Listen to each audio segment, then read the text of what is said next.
आज हम लोग पढ़ेंगे सूक्ष्म जीव।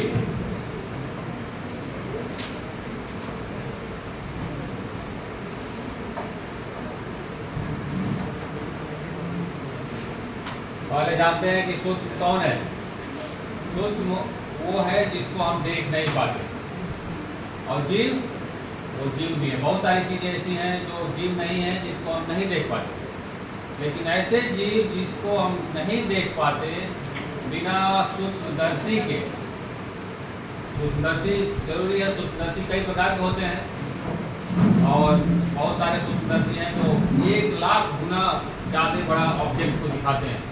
इलेक्ट्रॉन से भी ऊपर एक सूक्ष्मदर्शी है, फेज कंट्रास्ट। तो ऐसे ऐसे सूक्ष्मदर्शी बनाए गए।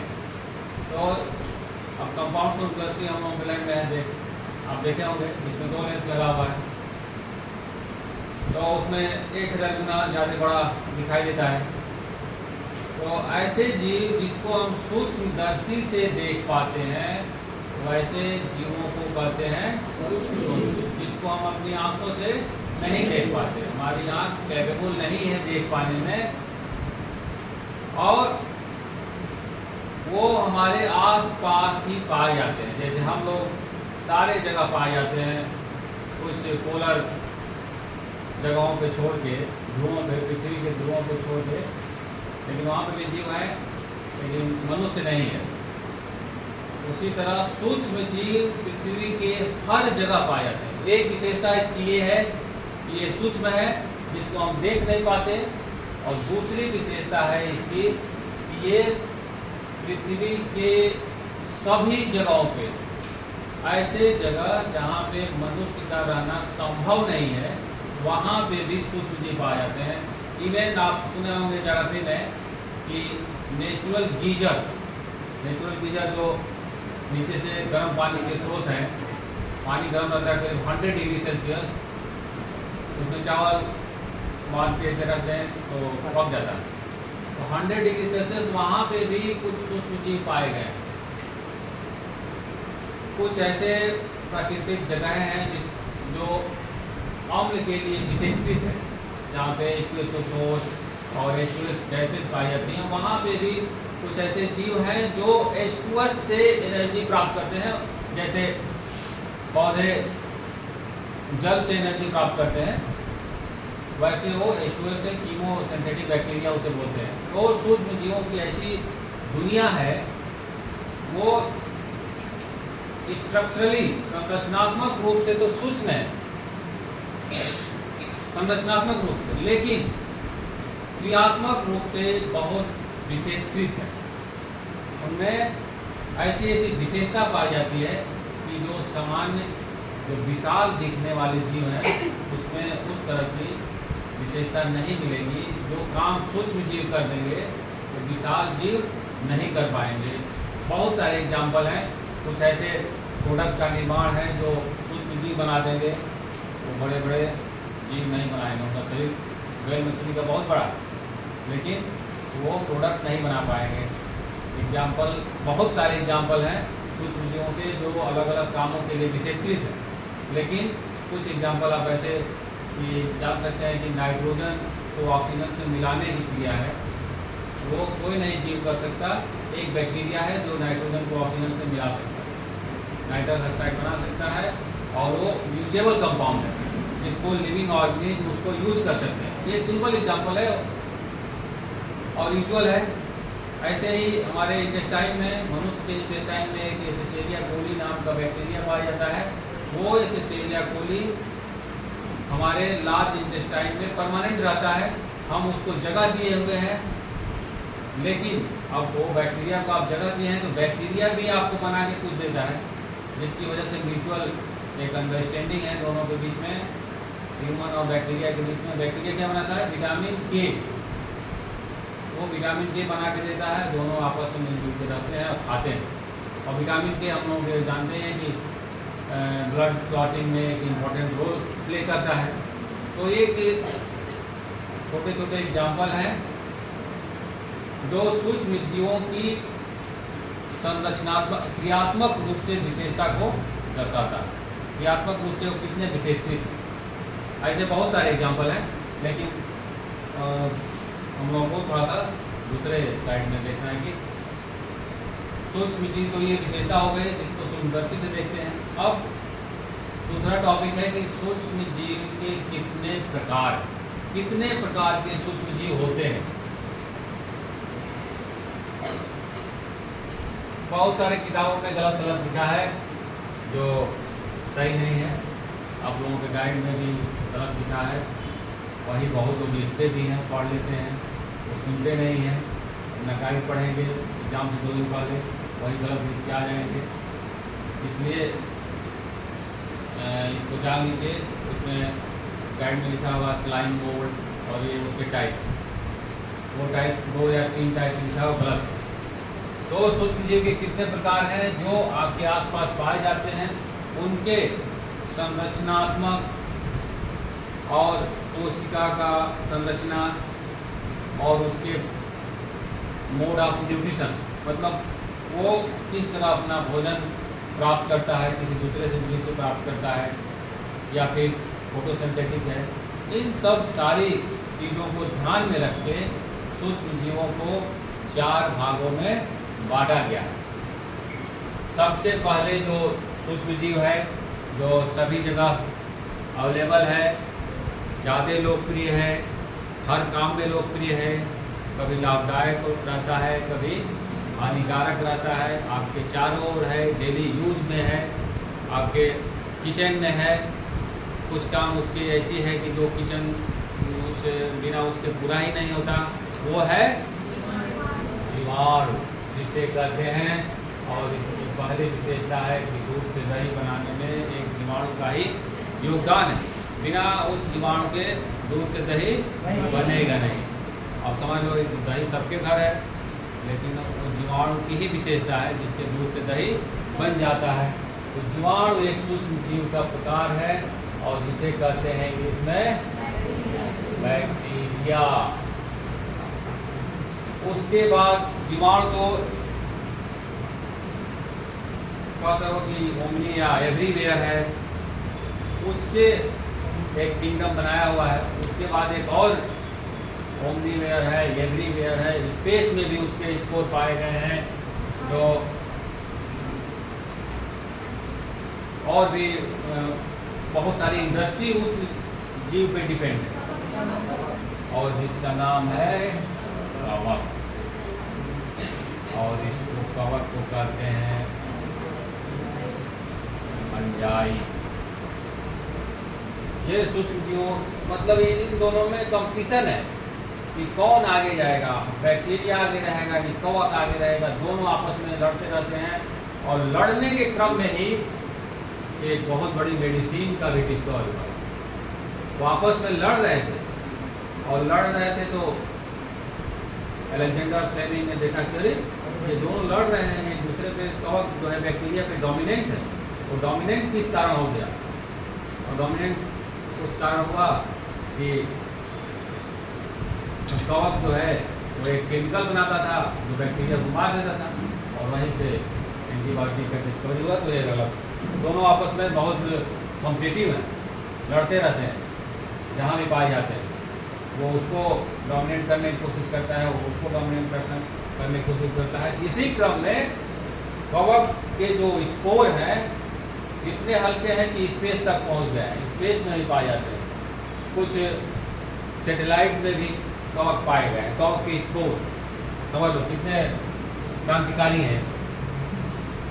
और तीसरा है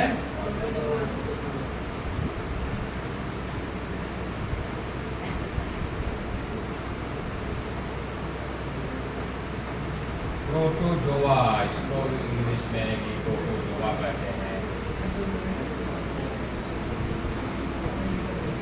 और 14 कौन है जी?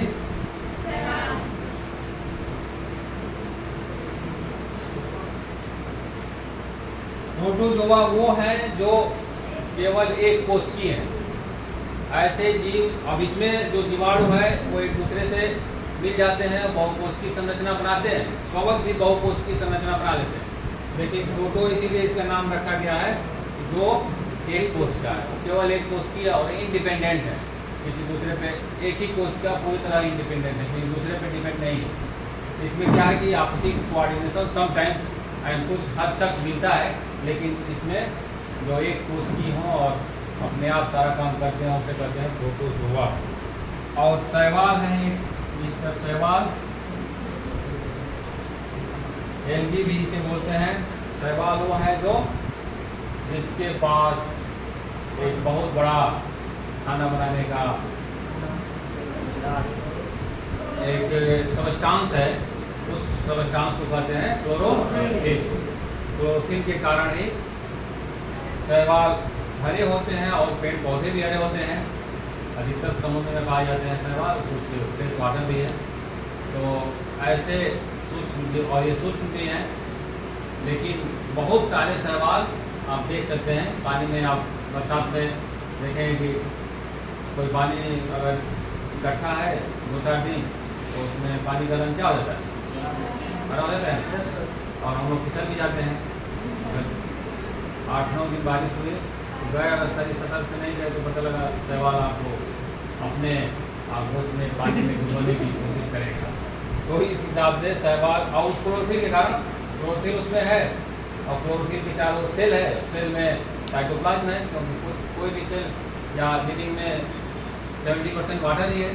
जब 70% वाटर है तो शैवाल में भी वाटर है, उसको किसी को अपने जंगों में फंसाने की कोशिश कर रहा है। तो ये हो गए 4, और एक है मिस्टर बहुत बड़े क्रांतिकारी, जिससे दुनिया परेशान है।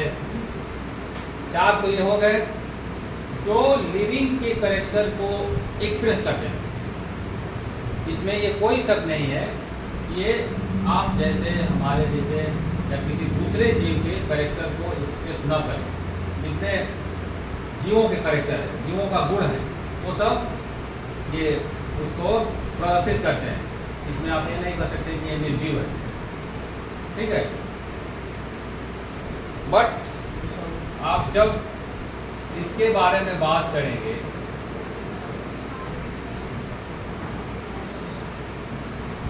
विषाणु, और इसको कहते हैं वायरस, इसके बारे में बात करेंगे, तो ये जो है इससे थोड़ा सा सेलुलर नेचर में अलग है। They are also called microscopic, ये भी माइक्रोस्कोपिक है, लेकिन इसमें प्रॉब्लम ये है कि ये केवल किसी दूसरे जीव में ही लिविंग के गुण को प्रदर्शित करता है। ये इंडिपेंडेंट प्रदर्शित करते हैं, एकदम किसी दूसरे से मतलब नहीं है। अगर ह्यूमन के या किसी दूसरे होस्ट पे ये बैक्टीरिया की, मान लो कि ट्यूबरकुलोसिस का बैक्टीरिया वो चला गया लंग्स में, तो वो अपनी कॉलोनी बनाएगा। वो आपके सेलुलर संरचना से कोई मतलब नहीं। लेकिन विषाणु एक ऐसा संरचना है जो इंडिविजुअल नहीं रह सकती, अकेले नहीं रह सकती। इसको होस्ट की कोशिका की जरूरत है, और उस कोशिका में इंटर करके ही वो लिविंग के कैरेक्टर को प्रदर्शित करते हैं। अदरवाइज ये अगर कोशिका से बाहर निकल गए तो वो क्या हो जाते हैं, ये निर्जीव हो जाते हैं, निर्जीव हो गए। अगर ये सेलुलर कोशिका की विशेषता को प्रदर्शित नहीं कर पा रहे हैं ये चारों या जैसे और भी जीव, तो क्या होते हैं, अगर हम सारे जो कैरेक्टर है जीवों की अगर नहीं एक्सप्रेस कर पाए, सांस नहीं ले पाए, बोल नहीं पाए, रिस्पॉन्स नहीं कर पाए, उत्सर्जन नहीं कर पाए, तो क्या हो गए, मृत हो गए ना। सारे जीवों की एक अल्टीमेट टारगेट है मृत्यु, लेकिन विषाणु की अल्टीमेट टारगेट है मृत्यु, ये उससे भी ऊपर है। तो इसकी जो विशेषता है इन चारों सूक्ष्म जीवों की विशेषता से अलग है, इसीलिए they are also called microscopic जबकि दे ओनली ग्रो ऑन। अब जैसे इसमें क्या है कि they are parasite, all living. ये पैरासाइट नहीं है तब भी जिंदा रहते हैं। आउट ऑफ, अगर किसी होस्ट सेल से बाहर निकल गए तब भी जिंदा है, लेकिन होस्ट सेल से बाहर निकल गए तब नहीं जिंदा है। तो अब ये होस्ट सेल कौन कौन सी हैं देखिए, पौधे,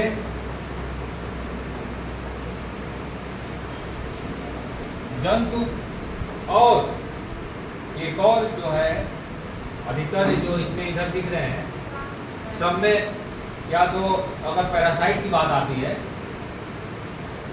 परजीवी की बात आती है, तो या तो पौधों में पैरासाइट है या फिर जंतुओं में कोई बैक्टीरिया या कोई भी फंगस या पौधों में।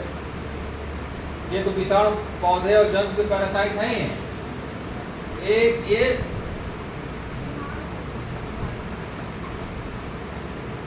जीवाणु के भी पैरासाइट है। आप समझ सकते हैं कि ये विषाणु और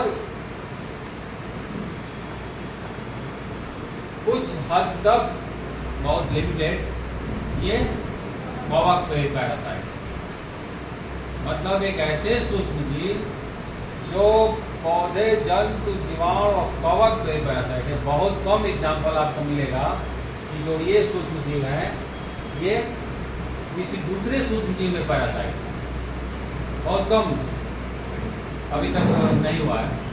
लेकिन विषाणु, अभी हम बात कर रहे थे कि bacteriophage is a virus which parasite on bacteria. एक वायरस है जो बैक्टीरिया पे पैरासाइट है। जंतुओं पे तो पैरासाइट नहीं है, आप देखें ही हैं बहुत सारे वायरस जंतुओं पे सेल में चले जाते हैं और अपने अनुसार उसको नियंत्रण कर लेते हैं और अपने अनुसार काम उसका स्टार्ट हो जाता है। जिससे आप अभी लेटेस्ट 2 साल पहले आप एक बहुत बड़े वायरस से परेशान थे, कोरोना वायरस, वो भी वायरस था। तो ये हो गया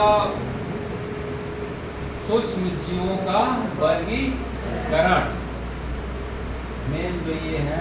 और उससे मेन कौन है, ये है मिस्टर विषाणु, जो विष के अणु है, और अणु है, ये जीव नहीं है। तो इसको बात को सुनिए। अब एक आगे हम लोग एक सूक्ष्म जीव को पढ़ते हैं, तो उसमें से कौन कौन सी चीज़ें लाभदायक हैं, कौन कौन सी चीज़ें नुकसानदायक हैं। तो सबसे पहले पढ़ते हैं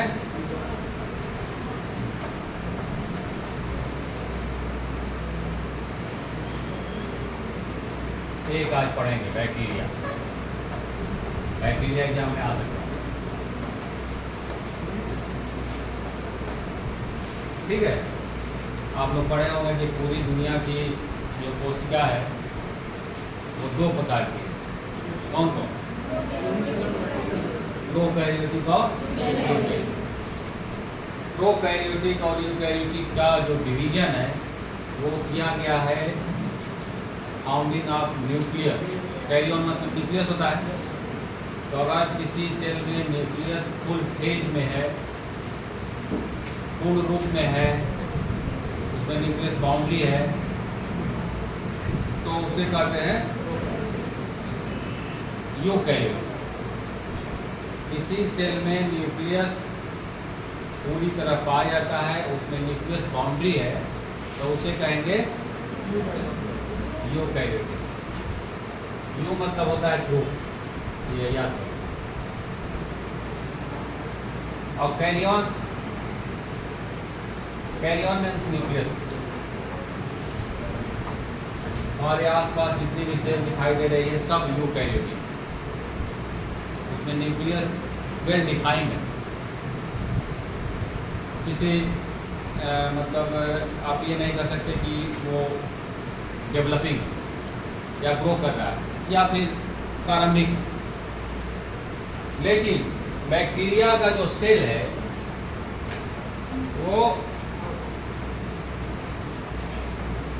प्रोकैरियोटिक है, स्पेशली बैक्टीरिया का। इसके अलावा जितनी सेल है, बैक्टीरिया और ब्लू या साइनोबैक्टीरिया, उसके अलावा जितनी सेल आपके दिखाई दे रहे हैं सब यूकैरियोटिक है। बैक्टीरिया की सेल है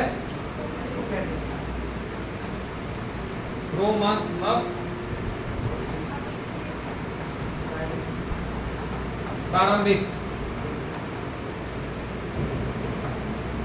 और कैरियर मतलब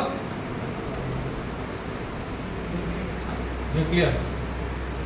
प्रिमिटिव प्रारंभिक, प्रो मतलब प्रारंभिक। तो जो बैक्टीरिया की मान लो सपोज दैट ये सेल है, तो उसमें एक ऐसा स्पेस होगा जो न्यूक्लियस के प्लेस को रिप्रेजेंट करेगा, लेकिन वो जो प्लेस है वो टोटली डिफाइन नहीं होगा, टोटली डेवलप नहीं होगा, इसलिए इसे कहते हैं प्रोकैरियोटिक। तो सारे बैक्टीरिया क्या हैं?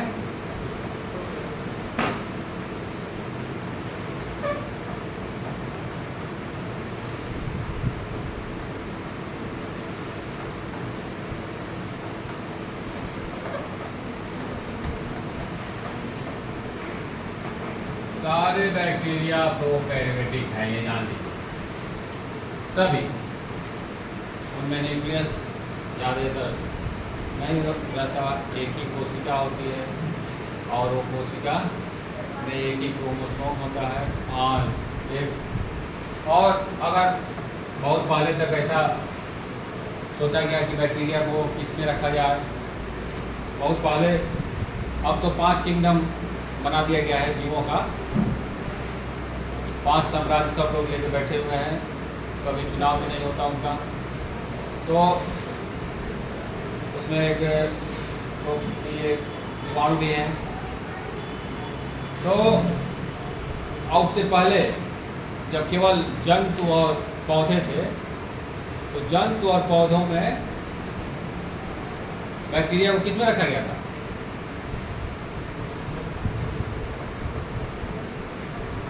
पौधों में रखा गया था, because they have cell wall, जो इनके ऊपर एक सेल वॉल पाई जाती है बैक्टीरिया के ऊपर। लेकिन जो आमतौर पे पौधे हैं उनकी सेल वॉल बनी होती है किसकी? जो आमतौर ये पौधे जो हैं किसकी बनी होती है? सेलुलोज एक कार्बोहाइड्रेट, ठीक है। कार्बोहाइड्रेट आप जानते हैं, कार्बोहाइड्रेट प्रोटीन और फैट्स, तो उसी में कार्बोहाइड्रेट। लेकिन जो बैक्टीरिया का सेल वॉल है वो बनी होती है पेप्टिडोग्लाइकन। पेप्टिडो मतलब जहाँ पे पेप्टिन लगा हुआ है या पेप्टाइड लगा हुआ है, मतलब वो प्रोटीन है।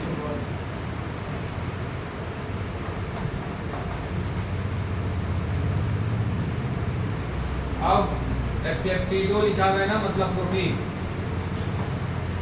क्योंकि प्रोटीन में एक पेप्टाइड बॉन्ड होता है जो स्पेशली प्रोटीन में ही पाया जाता है।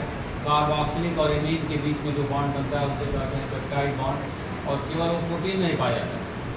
और तो एक आध जगह होगा, लेकिन प्रोटीन में वो यूजुअली जाना ही जाता है। तो पेप्टाइड लिखा हुआ है, और ग्लाइकोन आप जानते हैं ये ग्लूकोज। तो ये दोनों को मिला के एक अलग सबस्टांस बनता है, और वो सबस्टांस बैक्टीरिया के चारों ओर पाए जाते हैं। वो एक सेल वॉल, तो बैक्टीरिया की सेल वॉल एक अलग तरह के सबस्टांस बन देती है जो दूसरे पौधों से अलग होती है। इसी कारण इसको रखा गया था बैक्टीरिया को पौधों में। तो एक तो सेल जान गए आप, तो उसका सेलुलर नेचर प्रोकैरियोटिक है, और दूसरा कि ये इसके ऊपर एक सेल वॉल पाई जाती है। कुछ ऐसे बैक्टीरिया हैं जो जिसके ऊपर सेल वॉल नहीं है, उसे कहते हैं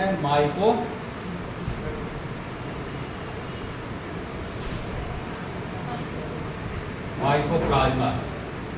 ये बैक्टीरिया का एक ग्रुप है जिसमें सेल वॉल नहीं, माइकोप्लाज्मा है। और सबसे जो स्मॉलेस्ट सेल है वो है माइकोप्लाज्मा, जो बैक्टीरिया का ग्रुप है। बैक्टीरिया ही है लेकिन उसमें सेल वॉल नहीं।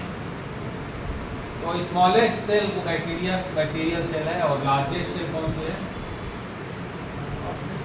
Ostrich egg. बैक्टीरियल सेल भी लिखेंगे तब भी सही है, माइक्रोप्लाज्मा लिखेंगे तब भी सही है। स्मॉलेस्ट सेल को माइक्रोप्लाज्मा लिखते हैं, कहीं किताब में दिया है कि माइक्रोप्लाज्मा स्मॉलेस्ट सेल, और कहीं कहीं दिया है बैक्टीरिया, तो दोनों सही है। अब इस पहले पौधों में रखा गया था, बैक्टीरिया का अलग किंगडम बना दिया गया, इसको पौधों में जाने की जरूरत नहीं है। सेलुलर नेचर के आधार पर ये बैक्टीरिया क्या है? एक अलग ग्रुप है, इसके पास बहुत सारी कैपेसिटी है, एक दूसरे को मार सकते हैं, दूसरा काम कर सकते हैं। बहुत सारी इंडस्ट्री बैक्टीरिया पे डिपेंड है, जैसे दही वाले, बहुत लोग दही बना के बेच रहे हैं और पैसा कमा रहे हैं। कौन है? लैक्टोबैसिलस। सिरका बनाने में एप्पल का सिरका, लेकिन गए थे हम दुकान पे, एप्पल का सिरका आ गया है, उसको खरीदिए, खाइए और देखिए खाने को स्वादिष्ट बनाइए। और भी बहुत सारे गाँव में मेडिसिन बनाने में बैक्टीरिया का बहुत बड़ा योगदान है। एंटीबायोटिक, डॉक्टर के जाइए, एंटीबायोटिक लिख देगा, आपको इन्फेक्शन है, चाइना है, आप खाते रहिए और उसका इफेक्ट अपने शरीर पर लेते रहिए, मरेंगे आप। तो बैक्टीरिया बहुत ही उपयोगी एक सूक्ष्म जीव है। इसके अलावा ये हानिकारक भी सूक्ष्म जीव है। तो पहले हम लोग बैक्टीरिया का हानिकारक सूक्ष्म जीव देखते हैं।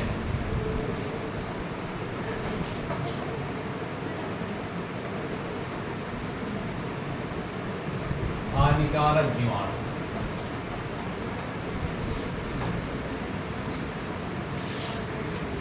ठीक है जी, हानिकारक जीवाणु।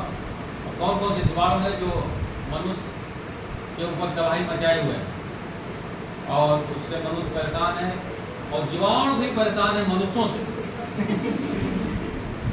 बिकॉज जैसे सपोज है कि पहला एक जो डिजीज है जो मनुष्यों पे ज़्यादा मात्रा में स्प्रेड है, वो है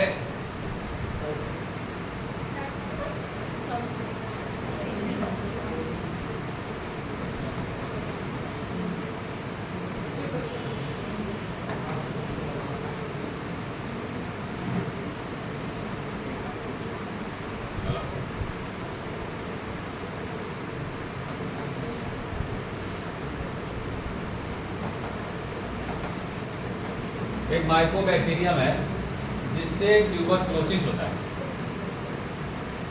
ट्यूबरकुलोसिस को मारने के लिए हम लोग एंटीबायोटिक बनाए कि ये ट्यूबरकुलोसिस अगर शरीर में इंटर कर गया तो उसको मारने के लिए एंटीबायोटिक खाइए, उससे आप रिकवर हो सकते हैं। कौन एक साइंटिस्ट थे और डिस्कवर किए थे इसको मारने के लिए एंटीबायोटिक का ग्रुप है, इसको आपको खाना पड़ेगा। अब इससे क्या हुआ कि ट्यूबरकुलोसिस का बैक्टीरिया देखा कि हमको मार रहे हैं, वो भी रेसिस्टेंट बना लिया, और वो रेसिस्टेंट बना लिया और जो एंटीबायोटिक है उसका असर कम होने लगा। तो जब रेसिस्टेंट बनाया तो और दिक्कत, क्योंकि दिक्कत इस बात की है कि बैक्टीरिया, ट्यूबरकुलोसिस का बैक्टीरिया आप जानते हैं, स्पेशली बैक्टीरिया सूक्ष्म जीव अपना अपना एजेंट रखे हुए हैं एक पर्सन से दूसरे पर्सन में पहुंचने के लिए। तो इसका एजेंट कौन है? एक पर्सन से दूसरे पर्सन में पहुंचने के लिए इसका एजेंट है एयर।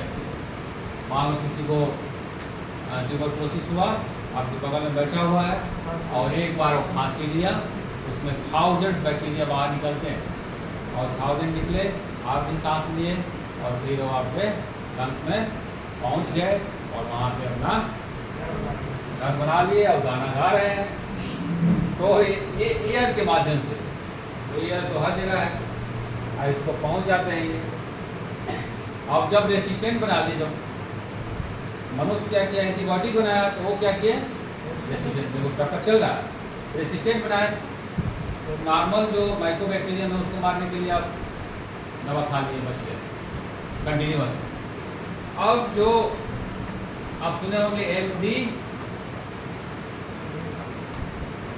सुने MDRT, multiple drug resistant tuberculosis. MDRT मतलब ड्रग रेसिस्टेंस, उससे हो गया। और वो जो जब एयर के माध्यम से फैलेगा मल्टीपल ड्रग वाला, किसी को मल्टीपल ड्रग वाला बैक्टीरिया हो गया, वो ट्यूबरकुलोसिस, वो भी तो फैलाएगा, तो वो और ज़्यादा डेंजरस है। जो सामान्य है तो वो तो ठीक है, आप बच सकते हैं, लेकिन जिसको मल्टीपल वाला हुआ है तो उसको, अगर वो भी बस में आपसे मिल गया, कहीं जा रहे हैं बस में बैठा हुआ है, यहाँ तो मान लो कि सबको जानते हैं कि कौन फांसता है कौन नहीं फांसता है, उससे दूरी बना लें, लेकिन बस में कैसे जानते हैं? किसी के बगल में बैठ जाएंगे।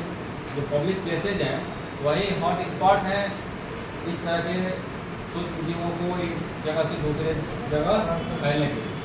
आप किसी को जानते नहीं हैं, उसके बगल में बैठ गए, फिर अपना वो एक बार खाँव से किया और आपका हो गया खाओ। तो इस तरह से ये बैक्टीरिया और ह्यूमन में लड़ाई चल रही है। इसका भी एंटीबायोटिक बनाए, लेकिन वो लॉन्ग डोज है। तो सबसे ज़्यादा वर्ल्ड में मरने वाले हृदय रोग से हैं, और दूसरे नंबर पे कौन है? बैक्टीरिया। ये इससे ट्यूबरकुलोसिस से बहुत सारे अभियान और बहुत सारे जो इसको इरेडिकेट करने के चल रहा है, इंडिया में भी चल रहा है, फ्री में दवाएं बांटी जा रही हैं, उसको मॉनिटरिंग की जा रही है, तब भी लेकिन ये अपना साम्राज्य जो किंगडम है उसको बनाए हुए। तो ट्यूबरकुलोसिस एक हानिकारक बैक्टीरिया है जिसकी वजह से बहुत सारे मनुष्यों और दूसरे जीवों का, ऐसा नहीं है केवल मनुष्य नहीं, दूसरे जीव भी इससे मरते हैं, दूसरे जीवों में भी होता है। और बहुत साल पहले, करीब 10 साल पहले, इंग्लैंड में एक उसको बैल था, उसको हो गया था, तो उसको सब ले जाके मार दिए, ये फैलाएगा। इस तरह का प्रिकॉशन रखते हैं कि वो बैक्टीरिया पूरी कंट्री में ना रहे। तो और हम लोग क्या, तो कोई इस तरह का पहले मनुष्य में हटा लें तो दूसरे में हटाएंगे। तपेदिक एक हानिकारक बैक्टीरिया है। दूसरे नंबर का कौन है जो हम लोगों के पास भी है? टाइफाइड की भी स्टोरी है। एक मैडम मैरी थी, वो रेस्टोरेंट खोली थी, और टाइफाइड जानते हैं कि फैलता है गंदे पानी से। गंदे पानी आप पीते हैं और गंदा भोजन करते हैं, और वो प्लेट जो है शेयर करते हैं, जिसके बाद टाइफाइड हुआ है आप भी शेयर किए, तो उससे होने के चांसेस आपको हो जाएगा, हो सकता है, ऐसा नहीं कि निश्चित है, हो सकता है। अब मैडम मैरी रेस्टोरेंट खोले थे उनके यहाँ, अब उनको टाइफाइड हुआ था, बुखार आता था, दवा खाते थे, फिर ठीक हो जाती थी, अगले दिन फिर वो आटा वाटा ऐसे करके फिर ब्रेड बांट रहे हैं इंग्लैंड में।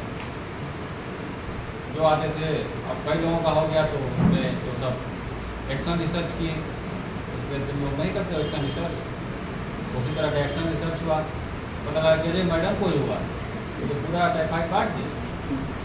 मैडम मैरी वो फेमस है टाइफाइड के लिए, वो बैक्टीरिया है जिसका नाम है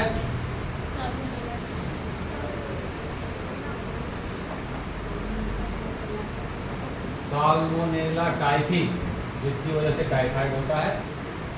थर्ड वर्ल्ड कंट्री में ये ऐसे पाया जाता है, बहुत सारे कंट्री में जब हटा दिए हैं तो सब प्रिकॉशन से रहते हैं, और उसकी वजह से वो बैक्टीरिया हट गया।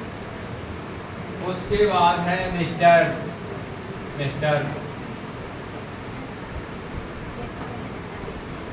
टेटनस। सब लोग एटीएस का इंजेक्शन लेते हैं, कहीं हाथ कट गया तो तुरंत जाओ एटीएस लो।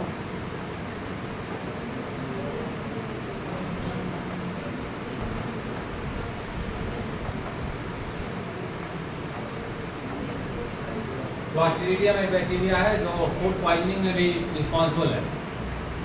फूड पॉइजनिंग में क्लॉस्ट्रीडियम बॉटुलिज्म है, और इसमें टिटेनी है। टेटनस एक बहुत भयंकर बीमारी है, अगर आपको हो गई तो ये जान लेकर रहेगा, इतना उसमें एंटीबायोटिक काम नहीं करती, वो मसल्स में चले जाते हैं, मसल्स को अपना जकड़ लेते हैं, और आप हिला नहीं पाएंगे अपना हाथ ऐसे वैसे ही रहेगा। और इसकी विशेषता है कि इसके स्पोर अगर कहीं पे पड़े हुए हैं 50 साल तक वैसे जिंदा रहेंगे, 50 साल तक स्पोर। और कहीं भी उसको अटैच आ गया, ब्लड से कांटेक्ट हो गया, तो फिर वो ब्लड के थ्रू मसल से पहुंच जाएंगे और अपना काम स्टार्ट कर देंगे, मल्टीप्लिकेशन स्टार्ट हो जाएगा। और जहाँ उसको भोजन मिलना शुरू हुआ तो उसका काम स्टार्ट, बहुत भयंकर चीज़ है क्लास्ट्रीडियम में। और इसको जो टेटनस है उसको लॉक जॉ भी बोलते हैं जी। जबड़ा एकदम ऐसे वो हो जाता है, बंद हो जाता है, तो आप इसको चला नहीं सकते, क्योंकि जो टेटनस का बैक्टीरिया यहाँ पहुँच जाता है और इसको यहाँ जो मसल्स है, क्योंकि जबड़े की मसल्स जो है ना स्ट्रॉन्गेस्ट मसल है, सबसे मजबूत मसल जबड़े की मसल है। दांत हम लोग काटते हैं बहुत तेजी से, अखरोट भी तोड़ सकते हैं कितना जोर लगाते हैं, जबड़े की मसल स्ट्रॉन्गेस्ट है, वहाँ पे पहुँच जाता है। उसके बाद वो उसको जो मूवमेंट है उसको सीज कर देता है, मूव कर नहीं सकता। इसका यही काम है, मूवमेंट सीज कर दिया, उसमें जो प्रोटीन है उसको, प्रोटीन पे पैरासाइट है, प्रोटीन काम ही नहीं कर रही है, इसकी वजह से आप काम करना फिनिश। और क्या है, और एक पौधों पे भी जान लीजिए, जो फेमस है पौधा भी है, पौधों पे जो फेमस है एग्जाम में आता है,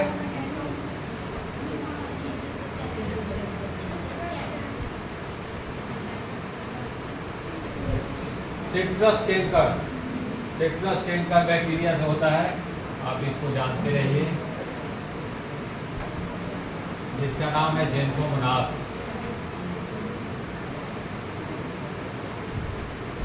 इस बैक्टीरिया का नाम है। और एक और हम लोग जानते हैं, एक और किसी ऐसे डिजीज का नाम बताओ जो बैक्टीरिया से होता है। कॉलरा तो है, लेकिन कॉलरा उससे डेंगू वायरस से होता है।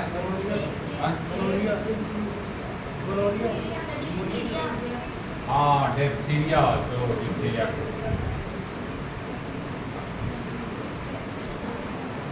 डिप्थीरिया एक बच्चों में होने वाली सांस की बीमारी है, उसको सांस लेने में दिक्कत होने लगती है। कॉर्नी बैक्टीरियम,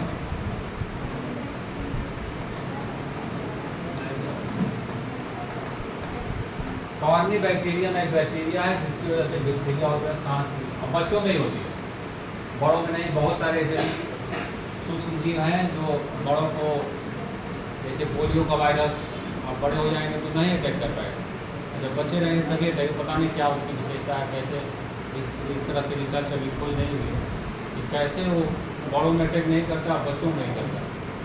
बहुत मतलब एक तरह से दुष्ट टाइप। उसी तरह डिप्थीरिया भी है, वो बच्चों में ही अटैक करता है, कॉर्नी बैक्टीरिया।